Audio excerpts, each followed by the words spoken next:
ស្រីគូប្រុងប្រយ័ត្នផ្លែឈើ3ប្រភេទនេះត្រូវបានគេរកឃើញថាមានកាឡូរីខ្ពស់ងាយនឹងធ្វើឲ្យឡើងទម្ងន់លឿនជាទីបំផុតទី1ផ្លែទូរ៉េនត្រូវបានគេចាត់ទុកថាជាស្ដេចនៃផ្លែឈើក៏ប៉ុន្តែវាក៏ជាស្ដេចនៃកាឡូរីផងដែរវាដូចទៅនឹងផ្លែខ្នុរដែរទូរ៉េនមានជាតិស្ករនិងកាឡូរីខ្ពស់ខ្លាំងណាស់ការដែលទទួលទានទូរ៉េនច្រើនវានឹងអាចធ្វើឲ្យឡើងទម្ងន់បានយ៉ាងងាយនិងការប្រមូលផ្ដុំនៅជាតិខ្លាញ់ក្នុងខ្លួនរបស់យើងថែមទៀតផងលើតែពីនេះទូរ៉េនមានជាតិក្តៅដូច្នេះការទទួលទានវាច្រើនពេកវានឹងអាចបង្កឲ្យមានកម្ដៅខាងក្នុងរាងកាយនិងបង្កឲ្យកើតមុនយ៉ាងងាយបំផុតផ្លែឈើមួយប្រភេទនេះវាមិនស័ក្តិសមឡើយសម្រាប់អ្នកដែលមានបញ្ហាប្រព័ន្ធរំលាយអាហារឬអ្នកដែលមានជំងឺទឹកនោមផ្អែមនោះឡើយនៅពេលដែលលោកអ្នកទទួលទានទូរ៉េនលោកអ្នកគួរតែទទួលទានតែក្នុងបរិមាណតិចតួចប៉ុណ្ណោះដើម្បីកុំឲ្យប៉ះពាល់ដល់ទម្ងន់និងសុខភាពរបស់អ្នកទី2ផ្លែខ្នុរ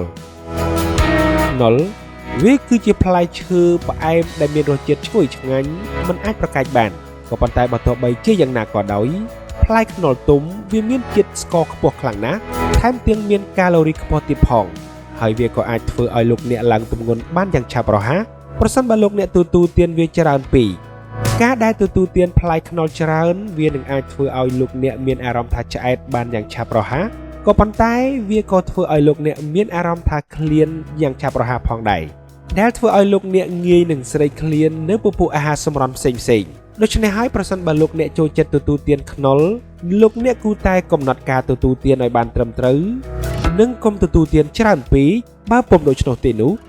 វានឹងបង្កជាផលប៉ះពាល់ដល់រាងកាយរបស់អ្នកពិសេសគឺការឡើងទម្ងន់នេះតែម្ដង